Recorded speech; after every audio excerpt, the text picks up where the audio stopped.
Buen día, mi nombre es Cameron Robalino, estudiante de la Escuela de Administración y Contaduría en la Universidad Central de Venezuela, y hoy les voy a hablar un poco sobre el IVA.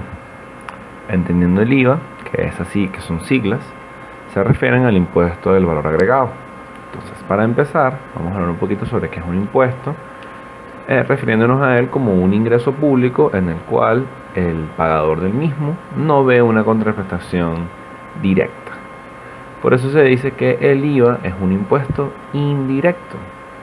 En este sentido, la carga impositiva, es decir, el monto que se paga por concepto del impuesto, se traslada hasta el consumidor final.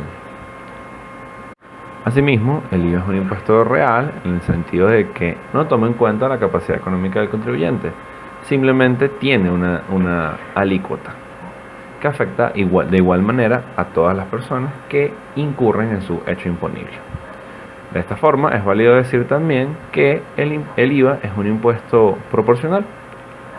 Mantiene una relación que siempre es la misma e indiferentemente del bien que grave, solamente en función de su base imponible.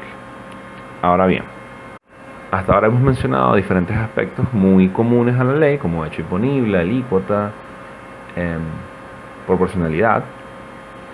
Sin embargo, antes de profundizar en ellos, es importante referir que para esta breve explicación vamos a utilizar la ley del IVA de Venezuela vigente al 2023, que vendría a ser la emanada en el decreto número 1436, mediante el cual se dictó el decreto con rango de valor y fuerza de ley y de reforma de la ley que establece el impuesto al valor agregado.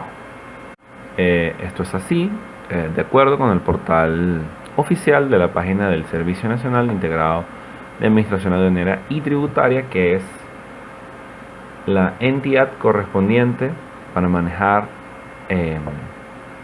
los tributos a nivel nacional en Venezuela. Entonces, teniendo claro cuál es nuestro material de referencia, podemos empezar a hablar de los elementos que en él podemos evidenciar. En primer lugar, las leyes, al comenzar su redacción, siempre en su artículo primero se encuentra el hecho imponible cuando se habla de un tributo, en este caso un impuesto, que gravan. Específicamente el primer artículo de la ley del IVA, o como se le suele decir también el IVA, menciona tres elementos en ese primer artículo, que son la enajenación de bienes muebles, la prestación de servicios y la importación de bienes.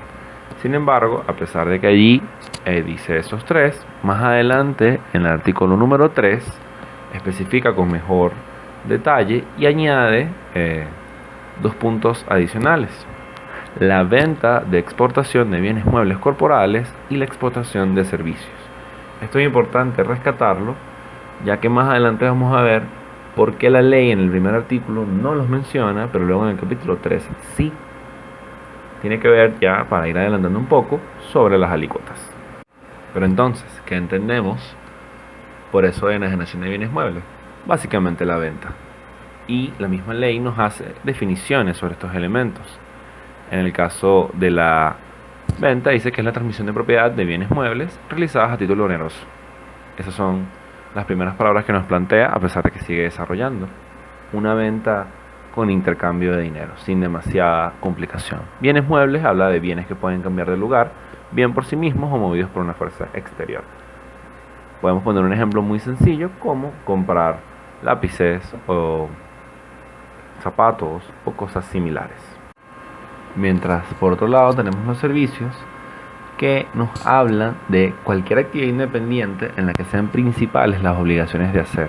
Es importante reflexionar sobre esto de las obligaciones de hacer, en el sentido de que cuando hablamos de obligaciones en el derecho tenemos obligaciones de dar, de hacer y de no hacer. En el caso del servicio es de hacer, generalmente porque se recibió algo. Al darnos algo, en este caso dinero o una persona, nosotros tenemos la obligación de hacer algo.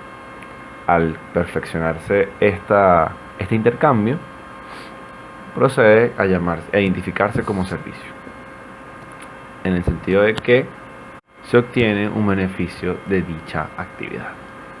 El tercer punto que nos menciona el artículo número 3 habla sobre la importación definitiva. Entendemos como definitiva el hecho de que van a llegar esos bienes al país, a Venezuela, y van a ser utilizados dentro del mismo. No es que están de paso, no es que van a llegar aquí para luego viajar a otro país. Por eso recalca la ley el punto de definitiva. Ahora bien, con respecto a la venta de exportación de bienes muebles corporales, entendemos que es la venta hacia el exterior de un bien mueble.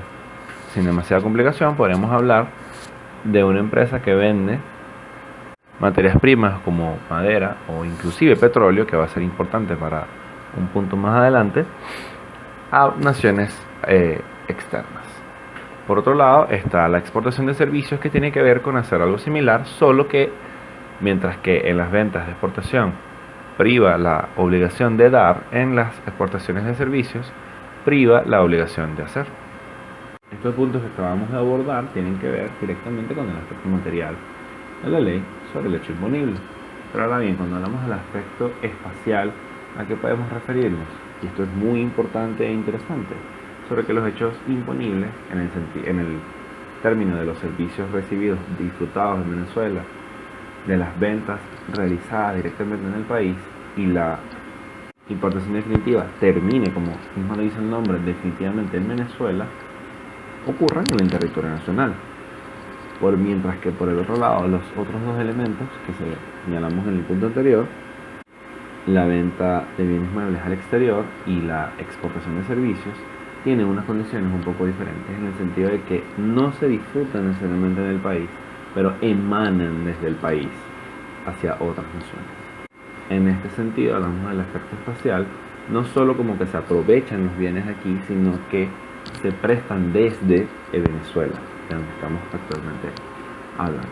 Este aspecto temporal va a ser importante para más adelante, cuando se tenga en cuenta la definición de las alícuotas. Entonces, el hecho temporal ahora nos atañe, es relevante, dado que no es lo mismo cuando un hecho ocurre de una forma a cuando ocurre de otra en un momento dado. Y la ley tiene condiciones para definir esos momentos dados en diferentes formas. Es decir, no aplican las mismas condiciones para la venta de bienes muebles que aplican para la de servicios. Además, no existe un solo tipo de servicio. Para ello, la ley nos pone los siguientes escenarios para cada uno de los elementos del hecho imponible. Para el punto de la enajenación de bienes muebles, nos recalca que cuando vendamos un ente público se considera perfeccionado, es decir, que ha ocurrido efectivamente y debe haber el gravamen, la venta cuando la entidad pública emita la orden de pago, ni siquiera cuando se hayan entregado los bienes, ni siquiera cuando se haya recibido dinero, sino cuando se haya emitido la orden de pago. Esto ocurre similar con los servicios, pues los mismos también se consideran perfeccionados al momento en el que se emite la orden por la entidad. Pero entonces, con respecto de nuevo a los bienes muebles, a la venta de bienes muebles, se habla de que se considera realizada la venta cuando se haya emitido el documento que sustente la operación, cuando se haya realizado el pago correspondiente o con la entrega de los bienes. Esto para las ventas diferentes a las realizadas con entidades públicas. ¿Qué pasa? Puede ser cualquiera de los tres, no tiene por qué ser uno o el otro. Es tan sencillo como que si primero ocurre el pago, ya a partir de ese momento se considera realizado el hecho imponible, perfeccionado. O si primero ocurre la entrega, ya se considera perfeccionado el hecho imponible, por tanto hay un impuesto al valor agregado. Ahora, con respecto a los servicios, adicionalmente a las condiciones con las entidades públicas, tenemos diferentes tipos de servicios, como se mencionaba anteriormente. Por ejemplo, para los servicios a través de medios tecnológicos, por decir un ejemplo, la prestación de internet, se considera perfeccionado cuando se emita el documento que sustente la operación por parte del prestador. Por eso es tan importante que existan las facturas, no solo por la formalidad que implica una factura, sino por el valor que tiene para otros aspectos que también son formales, pero no mercantiles, sino tributarios. Asimismo, la ley también nos habla de los servicios por tracto sucesivo, los cuales son aquellos que ocurren por etapas, como por ejemplo las construcciones. En este caso, se podría decir que la construcción se va haciendo a medida que se va poniendo, por ejemplo, un ladrillo a la vez. Sin embargo, por decir, siguiendo el mismo ejemplo, la factura no se va a emitir por cada ladrillo aplicado. Digamos, se van emitiendo facturas en función de un porcentaje de obra realizada. La ley nos dice que se considera perfeccionado dicho hecho imponible cuando se emita el documento, o cuando se realiza algún pago, o cuando sea exigible alguna porción de la contraprestación. Es decir, hay condiciones legales que nos permiten señalar en qué momento se puede considerar realizada una parte de la obra como para exigir dinero por parte del prestador, cuando el prestador haya emitido una factura de algún tipo, sea por el monto total o por un monto parcial, o se haya realizado algún pago sin necesidad de un documento. La ley asimismo también nos habla de los servicios que provengan del exterior. Como hablábamos hace poco, existe la importación de bienes muebles, pero también existe la importación de servicios, la cual también está grabada. Estos servicios se consideran perfeccionados en el momento en el que el servicio sea disfrutado. Por ejemplo, en un momento de una asesoría se considerará que la asesoría está perfeccionada en el momento en el que se haya disfrutado del beneficio de la misma.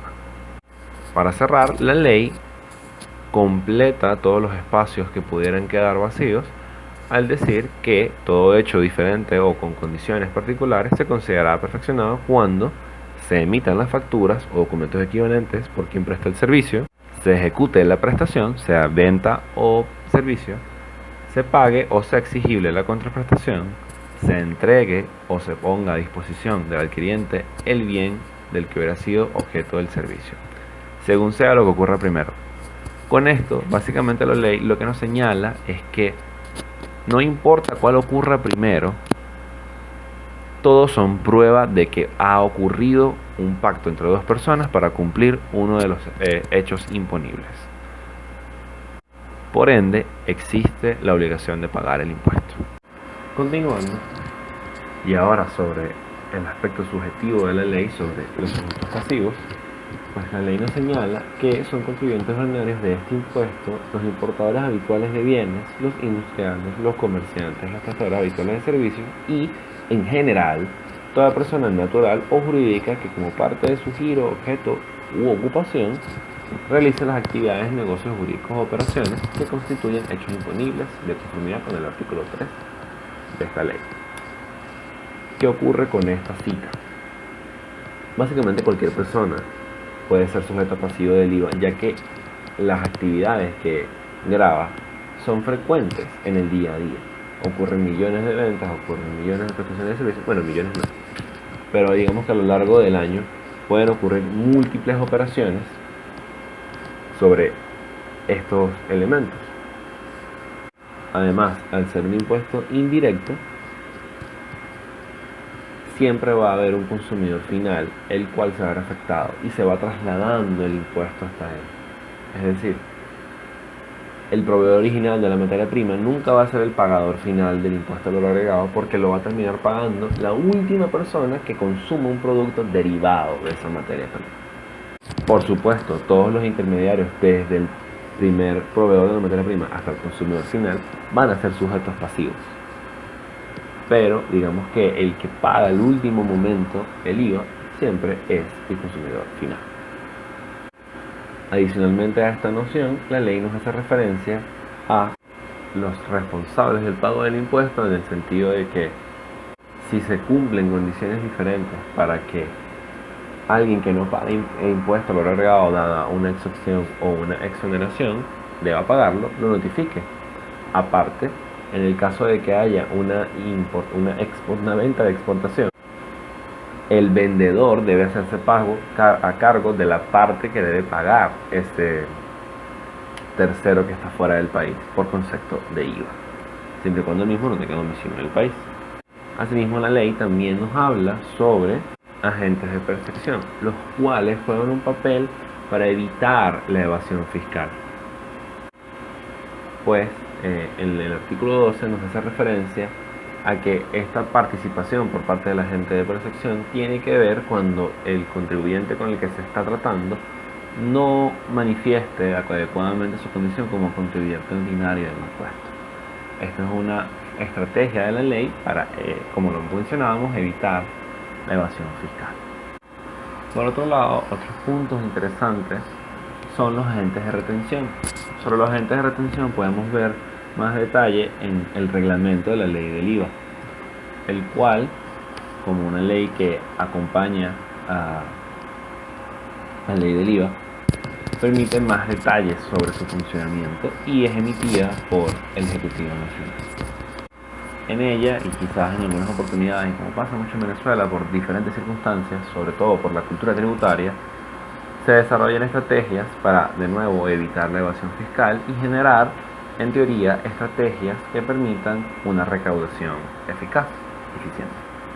Sin embargo, el tema de los agentes de retención para el impuesto del IVA, en el caso venezolano, dan para una exposición completa y entera solo sobre ese tema, dado que se rompen principios como la neutralidad, que son fundamentales en la tributación. Y esto ocurre porque el sistema de retenciones es dispar con la cantidad de créditos fiscales que se generan y termina generando un exceso de pago que se transforma en crédito fiscal del cual uno nunca puede aprovecharse totalmente porque siempre queda un excedente para aprovechar.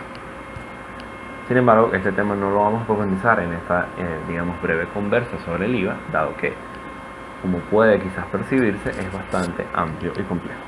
Entonces pasaremos ahora a hablar sobre la base imponible. La base imponible no es más que el monto sobre el cual se determina el impuesto, de una manera muy sencilla, se ha dicho. ¿Qué ocurre con nuestra base imponible para la venta, por ejemplo? Según la ley debe ser esta, el precio facturado, con una condición. Esta es que siempre que este no sea menor al precio del mercado.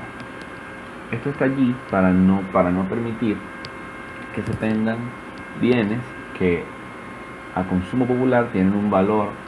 Por decir un ejemplo, si vamos al mercado compramos un bidón de agua, puede valer el equivalente a $1 actual, en Venezuela 27 bolívares o algo similar. No venga algún tipo de consumidor o de vendedor a querer venderlo en un precio menor y, aparte de influenciar negativamente el mercado, quizá por vender a incluso pérdida, genere una evasión fiscal y genere además un precio injusto. Entonces siempre debe ser un precio facturado, puede ser quizás mayor, quizás menor, pero nunca inferior al precio del mercado. Esto pasa similarmente con la prestación de servicios, en el sentido de que el precio que se tenga en cuenta para la base imponible es el que se disponga en el documento o factura que lo respalda. Por otro lado, con respecto a las importaciones, la ley nos dice que la base imponible es el valor en aduana más todos los gastos causados por la importación. Es importante recalcar que la base imponible para la importación no incluye los impuestos pagados en la aduana, porque si no habría una ruptura del principio de doble tributación, pero sí incluye todos los gastos que puedan ocurrir en el proceso. Pero esto nos lleva a otro punto importante. Estamos hablando de 3 elementos, pero dijimos que en el artículo 3 hay 5. ¿Qué ocurre con la exportación de bienes y servicios? Bueno, esto se une con lo que mencionábamos al principio de la exposición sobre las alícuotas. Ciertamente tenemos las bases imponibles, pero ahora vienen las alícuotas. Con respecto a las alícuotas, la ley nos habla de 3 tipos de alícuotas. En principio, esta alícuota general, dado que hablamos que el impuesto tiene una condición proporcional, todas las personas afectadas por él van a pagar la misma alícuota. Pero entonces, ¿por qué mencionamos 3? Porque depende del tipo de consumo. En principio, la alícuota general va desde el 8% hasta como un máximo del 16,5%. 2%. La misma debe ser establecida por el Ejecutivo Nacional. Actualmente en Venezuela es del 16%. Esta es la alícuota general que aplica para servicios, para ventas. ¿Qué ocurre? Y aquí cerramos un punto importante con las ventas de exportación y las exportaciones de servicios. Están grabadas por alícuota 0%. ¿Qué significa esto? ¿Y por qué es tan importante recalcarlo? Significa que están grabadas, pero como su alícuota es 0%, nunca ocurre un pago de impuesto por ellas. No es que no estén incluidas en la ley, no es que no estén grabadas, es que están grabadas con un 0%. Y no importa el número por lo que lo multipliquemos, siempre el impuesto va a dar 0.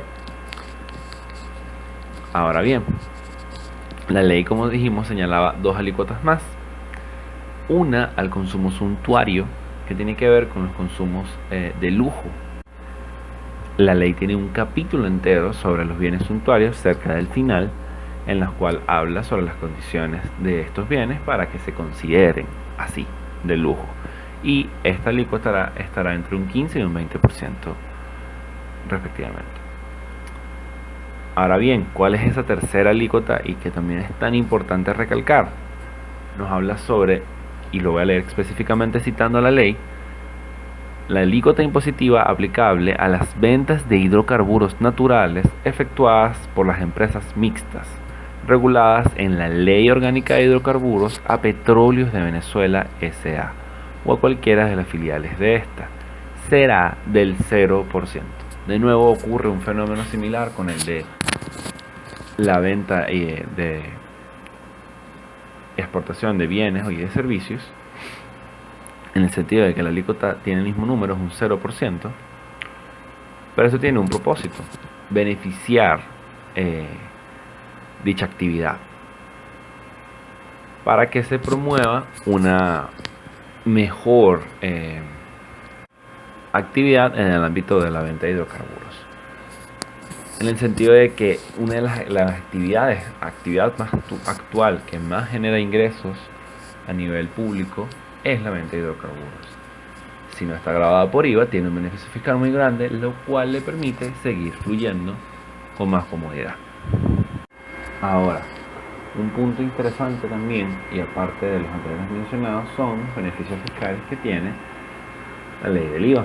La ley del IVA, al abarcar, como lo mencionábamos en anteriores puntos, tantos aspectos del día a día, también tiene en cuenta cómo estos pueden perjudicar a la fluidez de la economía. Por ello genera una serie de exenciones bastante amplias. En el tema de las exenciones están abarcados cualquier cantidad de alimentos que van desde los más básicos hasta los que tienen que ver con incluso la ganadería. Fuera de ello, también se encuentran otros elementos como combustibles, vehículos con condiciones especiales para personas con discapacidad, periódicos, libros utilizados en la industria industrial o cualquier otro producto en la industria industrial, como revistas y folletos, algunos servicios de transporte, siempre cuando sean públicos y cumplen ciertas condiciones, servicios de hospedajes para estudiantes, ancianos, siempre que sean prestados por instituciones exclusivas de este estilo, que se dediquen exclusivamente a actividades de este estilo, entradas a parques nacionales, entre otras. Con respecto a las exoneraciones, como las mismas son dictadas por el Ejecutivo Nacional, pues no se encuentran en principio en la ley del IVA. Sin embargo, podemos ver un poco referencia de ellas, no como tal de cuáles son, sino de cómo procede su aplicación en el reglamento de la ley del IVA. Aparte de esto, también la ley con respecto a los beneficios fiscales nos habla sobre la no sujeción. La no sujeción básicamente es que define la ley aspectos en los que se pudiese llegar a considerar que hay un hecho imponible que debe estar grabado, pero no lo está. Con respecto a eso, en la ley se refiere sobre todo a actividades con funcionarios públicos y particularmente también con diplomáticos, para evitar que estos tengan una carga mayor a la que implica, digamos, económicamente que atender sus responsabilidades dentro del país. Un último punto interesante, muy interesante, es el de las rebajas. Una rebaja en una venta no implica que esa porción de la rebaja deba estar incluida en la base imponible. De hecho, por el contrario, puede ser sustraída porque como lo mencionábamos con la base imponible, cuando hablamos sobre la base imponible, siempre y cuando no esté por debajo del precio del mercado no hay problema, y además el precio facturado debe incluir la rebaja. Entonces, el precio facturado, al ser finalmente deducido de una rebaja, se considera un beneficio fiscal posible. También es importante recalcar que la ley no habla de desgravámenes como per se, puesto que ya ofrece una serie de beneficios fiscales en otros ámbitos, y que los créditos fiscales se pueden compensar con los créditos fiscales a la hora de la determinación de la cuota tributaria. Esto tiene que ver con el pago del impuesto. Cuando se paga el impuesto, se compensan los débitos, que son los originados por las ventas, y los créditos, que son los originados por las compras, para hacer un saldo que determine si hay impuesto a pagar o si hay crédito pendiente para futuras declaraciones de IVA. Y ya para cerrar, luego de hacer esta discusión sobre estos elementos del IVA y sobre el funcionamiento del IVA en general en Venezuela, la ley cierra con un par de disposiciones transitorias y un par de disposiciones finales en las cuales señala, por ejemplo, que cuando se emitió la ley, la alícuota iba a ser del 12%. Actualmente fue modificada para que fuera del 16%. Por otro lado, también menciona qué condiciones o de qué forma debe el Ejecutivo, en el artículo 65, determinar cómo es prudente generar las exoneraciones. Y ya con las disposiciones finales, la ley nos refiere a otro par de puntos importantes, como por ejemplo que no son aplicables a la materia impositiva regida por la ley del IVA otras formas de beneficios fiscales que puedan contradecir lo que la ley del IVA quiere desarrollar, por ejemplo los créditos fiscales del impuesto sobre la renta. Aparte, y esto es un punto central que mencionábamos al principio de la exposición, pero la ley lo dice en el artículo 68, ya cerrando, que la responsabilidad de este impuesto está bajo el Servicio Nacional Integrado de Administración Aduanera y Tributaria. Con todo lo anterior ya dicho, y para cerrar esta conversa, es importante recalcar que el IVA no será la primera fuente de ingresos del país, pero está entre las primeras, dada su fácil recaudación, su presencia tan grande y su fácil configuración. Después de todo, es un impuesto que grava básicamente la actividad comercial más importante de todas, que es la venta. Por ende, aunque puede ser difícil de aceptar en un primer momento de aplicación, es el impuesto que mejor ayuda para coadyuvar el gasto público, hasta el punto tal que los consumidores finales suelen verlo como una parte más del costo. Sin embargo, siempre es importante evaluar las consecuencias fiscales y los beneficios fiscales que puede implicar la ley del IVA y la existencia de este impuesto en nuestro día a día. Esa fue toda la exposición, una conversa que, a pesar de la extensión de la misma, es bastante breve para todos los aspectos que involucra el IVA. Espero que les haya gustado. Gracias por su atención.